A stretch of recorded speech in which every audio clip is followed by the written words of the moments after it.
तीज का त्यौहार है, आज महिलाओं का अपमान किया है, माफी मांगने की बात कर रहे हैं कि आप माफी मांगिए। मैं प्रदेश की सारी लाडली बहनों से आग्रह करता हूँ, सब परिवार की माताओं और बहनों से अनुरोध करता हूँ, खंडेलवाल जी के यहाँ भी हमारी माताएं बहनें, मेरे घर भी अपनी माताएं बहनें, मेरी भी दो बेटियां हैं।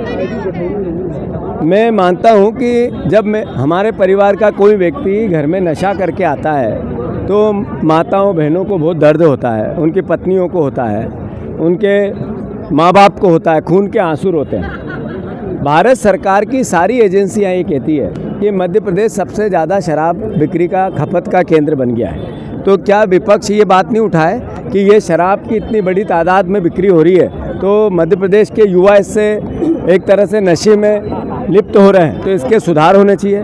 क्या कांग्रेस पार्टी का या मेरा विपक्ष का नेता होने के नाते दायित्व नहीं है कि भारत सरकार की जितनी रिपोर्ट से वो ये कहती है कि हर तरीके का नशा युवाओं में बढ़ रहा है, जो ड्रग्स का इतना बड़ा जखीरा हर बार 3 महीने में भोपाल में पकड़ा जाता है, मंदसौर में पकड़ा जाता है, सब दूर गली गली में ड्रग्स हो गई।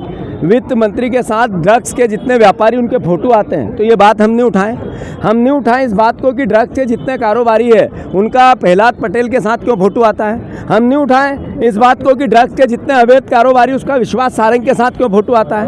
क्या हमारी गलती है ये मेरी गलती है कि मैं कहता हूँ कि हमारे बच्चे, वो चाहे पुरुष हो या युवतियाँ, वो नशे की लत उनसे बढ़ती जा रही है। भारत सरकार की रिपोर्ट है, उसके आधार पर हम बोल रहे हैं, कोई आरोप नहीं है। तो क्या मध्य प्रदेश के मुख्यमंत्री और सरकार का दायित्व नहीं है कि उस नशे को कम करने का प्रयास करें।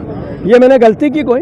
मैं प्रदेश की बहनों से पूछना चाहता हूँ हड़तालिका तीज में कि आपके घर में अगर नशा करके कोई बेटा आता है और उसका दोषी बीजेपी है तो क्या मुझे ये आवाज़ नहीं उठानी चाहिए? 20 साल की 22 साल की सरकार है बीजेपी की और ये नशे में गली गली में बिकने लगा हर तरीके का, तो ये कांग्रेस आवाज़ नहीं उठाए? ये झाबुआ से लेके अलीराजपुर तक तस्करी होती है गुजरात में, तो ये बात मैं नहीं उठाऊँ? ये विपक्ष नहीं उठाए, कांग्रेस नहीं उठाए? जो शराब है उस पर 100 रुपये की प्रिंट है, वो भी 110 रुपये में बेचते हैं, शराबियों को भी ये ठगते हैं, ये बात हम नहीं उठाए? मेरे प्रदेश का युवा बेरोजगार है, तो मेरा मन नहीं होता है कि मैं ये आवाज़ उठाऊं? मेरे किसानों को इनने धोखा दिया, मेरे 1.6% है, मिजोरम में 46% है। मेरी बात पूरी कर दूं, फिर सवाल लूं आपके? कृपा होगी आप लोगों की भी। 1000 रुपये की बात करी थी लाडली बहना को, 1200 दे रहे हैं, 1800 की चोरी कर रहे हैं, ये बात नहीं उठाना चाहिए मुझे नहीं उठाना चाहिए। 3100 धान का के वोट लिया इनने और ये दे रहे हैं 2200, नहीं उठाऊं ये बात? आप पत्रकार बंधुओं बताओ, नहीं उठाऊं क्या ये बात नहीं उठाऊं मैं कि इन्होंने कहा था 2700 के गेहूं का दाम देंगे, 5 लाख नौकरियां देंगे, 450 में गैस सिलेंडर देंगे, नहीं उठाना चाहिए मुझे ये बात? आप कहो नहीं उठाता हूं, आप कहो कि शराब गली गली बिक्री की नहीं, बताओ आप सारे पत्रकार बंधुओं से मैं पूछना चाहता हूं।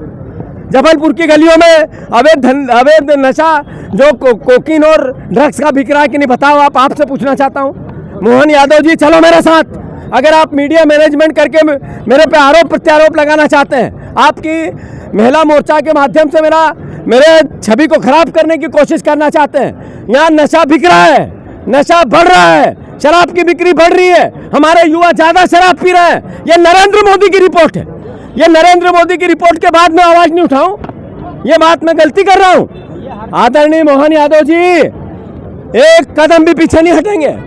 आप कितना भी मीडिया मैनेजमेंट करो, आपने शराबी प्रदेश बना दिया है, बेरोजगार प्रदेश बना दिया आपने, एक वादा पूरा नहीं किया आपने। हमारी बहनें हैं, अगर उसका पति शराब पीता है तो बहन को तकलीफ नहीं होगी?